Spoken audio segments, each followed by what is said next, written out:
अस्सलाम। जी बहन, कहाँ से बात कर रहे हैं? बकर से। बखर से बात कर रहे हैं। दो तीन मसले पूछने थे। जी पूछ रहे हैं। क्या लेट कर कुरान पढ़ना दुरुस्त है या नहीं? लेट कर कुरान करीम पढ़ना दुरुस्त है या नहीं? किस वक्त? जिस वक्त भी। लेट कर ही पढ़ते हैं ना। आप नमाज की बात कर रहे हैं या आम हालात की? आम हालात की। कुरान मजीद तो बच्चे देख कर पढ़ना ही होता है। अगर किसी को हिफ्ज नहीं तो जाहिर बात वो कुरान मजीद को देख कर ही पढ़ेगा, और देख कर पढ़ने को उसको ज्यादा सवाब होगा, कमी नहीं होगी, ज्यादा सवाब होगा। कुरान मजीद के हरूफ भी देखेगा, ज़ियारत होगी हरफों की, पढ़ेगा भी। तो बिल्कुल कुरान मजीद देख कर पढ़ा करें। नहीं लेट कर। लेट कर। हम सब ने ये समझा कि आप देख कर कह रही है, इसीलिए ताहिर साहब भी पूछे। लेट कर पढ़े कोई हर्ज नहीं। अल्लाह ने जैसे कुरान में कहा ना, यज़कुरून अल्लाह क़ियामन व क़ुऊदन व अला जुनूबिहिम, कि अहले ईमान अल्लाह को खड़े बैठे लेटे हर हाल में याद करते हैं। तो कुरान मजीद भी अल्लाह की तरफ से जिक्र है। अल्लाह का इन्ना नहनु नज़्ज़लना ज़िक्र, इसको भी पढ़े। बाकी बेअदबी जो है वो तो अलग बात है, कोई बेअदब आदमी करे ऐसा वो अलग है। ये जो है ना थक जाने की वजह से या लेट कर वो आराम की खातिर लेट जाता और पढ़ता रहता, आराम भी कर ले और कुरान मजीद भी पढ़ता, लेट कर पढ़ सकते। और क्या सवाल था? क्या सजदा कुरान लाजमी है? नहीं, ये कुरान मजीद में जो सजदे आते हैं ना, हाँ जी, ये लाजमी नहीं है। एक नेक काम सिखाया गया कि जब आए ये आयत तो सजदा करे तो बहुत अच्छी बात है, वरना छोड़ भी सकता है। कभी कभी अगर ना भी करे तो कोई गुनाह नहीं होता। अगर सजदा करें और दुआ कितनी मरतबा पढ़नी चाहिए? सजदा करें तो दुआ कोई नहीं आई उसमें, अगर याद हो तो फिर वो साजदा वजह लिल्लाही वो 3 बार पढ़नी आई। 3 बार पढ़नी है ना? 3 बार। अगर वो नहीं याद तो फिर बेशक सुभान रब्बिल आला कह लें, कोई बात नहीं। और कुछ भी ना कहें, सिर्फ सर सजदे में रख देना, सजदा तिलावत इससे भी हो जाता। अच्छा ठीक। क्या तस्बीह एक हाथ से करनी चाहिए या दोनों हाथों से? नहीं, दाएं हाथ से की जाए तो यही। अच्छा, दाएं हाथ से करनी चाहिए। अगर दोनों हाथ इस्तेमाल करें तो?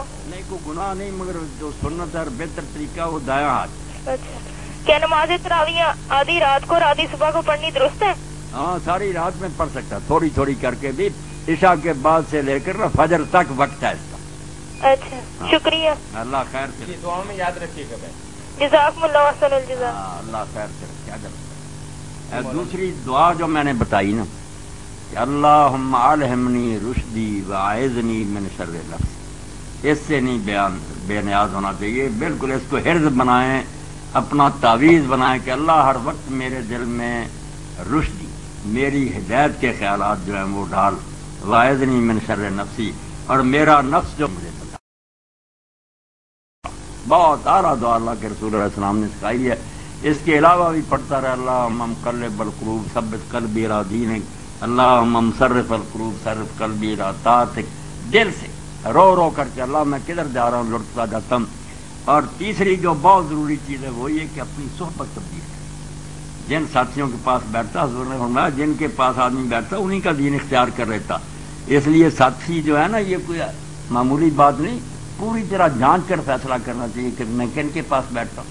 आपने नेक साथियों की मिसाल अत्तार कीजिए, इधर फरोश के पास बैठोगे, खरीदोगे नहीं तो खुशबू तो आएगी। बुरे की मिसाल झोंकने वाले की दी कि वो आग भड़का रहा, धुआं तो आएगा ही ना, अगर जलोगे ही।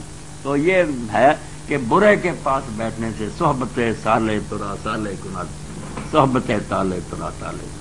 और वो हदीस पाक जो 100 आदमी कत्ल करने वाली, वो यही है। तो नेक आदमी ने कहा यार 100 गुना कोई बात नहीं कत्लों की, तू बस्ती छोड़, बुरों में तू रहता है, वहां जाएगा फिर उसी माहौल में रंगा जाएगा, हिजरत कर वहां लेकर नेकों की बस्ती की तरफ चल पड़ा। तो इसलिए ये 3 काम जो ना, कि पहले तो खुद पक्का इरादा, दूसरा अल्लाह ताला से मदद मांगना, और तीसरे जो है ना अपने साथी हम नशीन उनको बदलना। ये करेगा तो इंशाअल्लाह अल्लाह हाथ पकड़ लेगा, बचा लेगा, वरना फिर गहरे समुद्र में डूब जाएगा, उसका नामो निशान भी नहीं मिलेगा। जी जी, अस्सलाम वालेकुम। वालेकुम अस्सलाम। जी मौलाना साहब हैं? जी जी मौलाना है। मौलाना साहब, मैंने आपसे पूछना था कि कुछ लोगों को ना मैंने देखा है कि वो ना कुरान पाक पढ़ रहे होते हैं तो बस नजरों से पढ़ रहे होते हैं, मतलब उनके होंठ भी नहीं हिल रहे होते। तो इस तरह कुरान पाक पढ़ना ठीक है, या सिर्फ उंगली फेर रहे होते हैं और मतलब मुंह से अदा नहीं कर रहे होते? دل ہی دل کے اندر؟ ہاں دل ہی دل کے اندر، یا پھر صرف دیکھ کے پڑھ رہے ہوتے ہیں اور منہ ان کا بند ہوتا ہے، اس طرح ہو جاتا ہے مطلب ثواب وغیرہ مل جاتا ہے؟ نہیں، اس طرح پڑھنے سے بیٹا اس کو قرآن پڑھنا نہیں کہتے، نہ قرآن کی تلاوت کا اجر انہیں ملے گا، باقی ان کا جو ہے نا کہ قرآن جی کو یاد رکھنے کے لیے دیکھنا کہ مجھے حفظ رہے یا اس طرح کی نہیں کوئی حفظ نہیں، ویسے عام ہی لوگ پڑھتے